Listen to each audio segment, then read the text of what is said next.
Hello दोस्तों, टोने टोटके में आप सबका स्वागत है।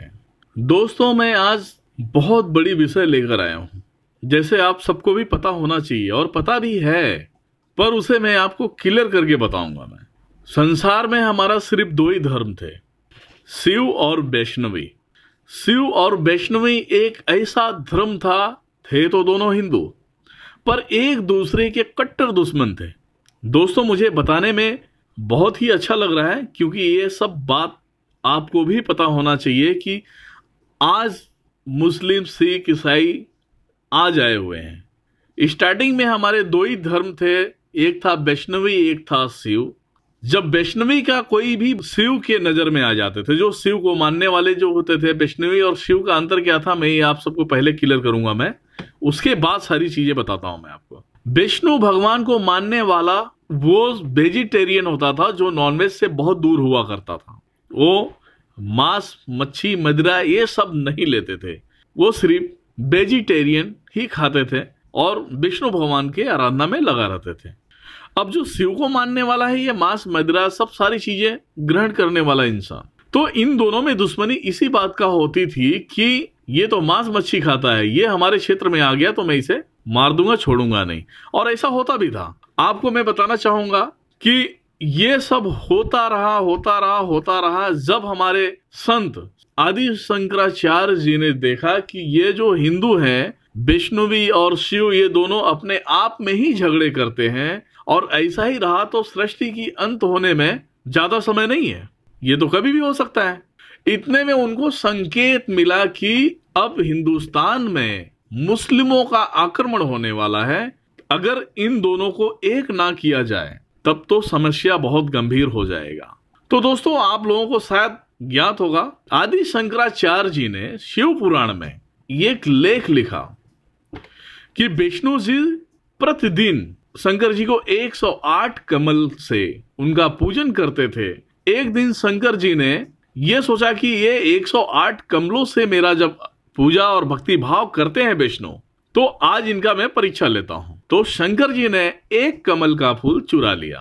दोस्तों, इस पे गौर करें, शंकर जी ने एक कमल फूल चुरा लिया। जब विष्णु भगवान जब उसे चढ़ाने लगे तो एक फूल कम पड़ा। विष्णु जी ने सोचा, अब कहीं यहां से हिलना भी, पूजा पाठ की जगह से पूजा करते करते अगर मैं उठा तो फिर पूजा सफल नहीं होगा, इससे अच्छा क्या करें। उनके माइंड में अचानक आया, अपने नेत्रों को कटारी से निकालकर शिवलिंग पे चढ़ा दिया। शंकर जी बहुत प्रसन्न हुए और प्रकट हुए। विष्णु जी के हाथों में जो सुदर्शन चक्र दिखता है, वो शंकर जी ने उन्हें प्रदान किया। दोस्तों, मेरा बोलने का कारण यही है कि जो शिव वाले थे, शिव पुराण जो पढ़ते थे, उनको उससे क्या सीख मिला कि विष्णु जी शंकर जी का पूजा करते हैं। अब वही दूसरी तरफ देख लो, जब लंका पे राम जी ने चढ़ाई किया तो उन्होंने लंका पे चढ़ाई करने के समय उन्होंने रामेश्वर धाम का स्थापना किया, जिसकी पूजा भली भांति रावण ने खुद किया था। तो दोस्तों, ये कथा इसी प्रकार से है कि विष्णु भगवान जो सुदर्शन चक्र शिव जी ने प्रदान किया है, वो उनके पूजा पाठ से प्रसन्न होकर शिव जी ने सुदर्शन चक्र प्रदान किया विष्णु भगवान को।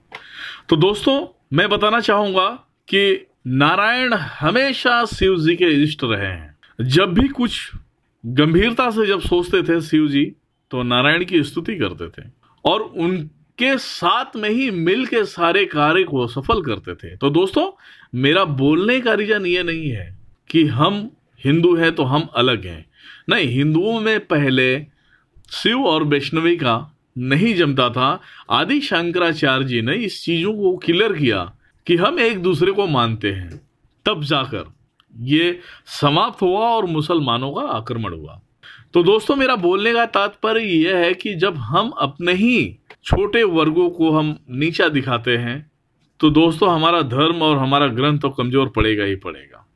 कमजोर पड़ने का रीजन क्या होता है, वो हम और आप जैसे लोगों ने कमजोर बना दिया है। तो दोस्तों, मेरा बोलने का तात्पर्य यह नहीं है, हमारा सनातन धर्म कभी भी ऊपर है और हमेशा ऊपर रहेगा, और जो भी क्रियाएं होती है, ये सब सारी चीजें हमारे धर्मों से होकर ही निकला है।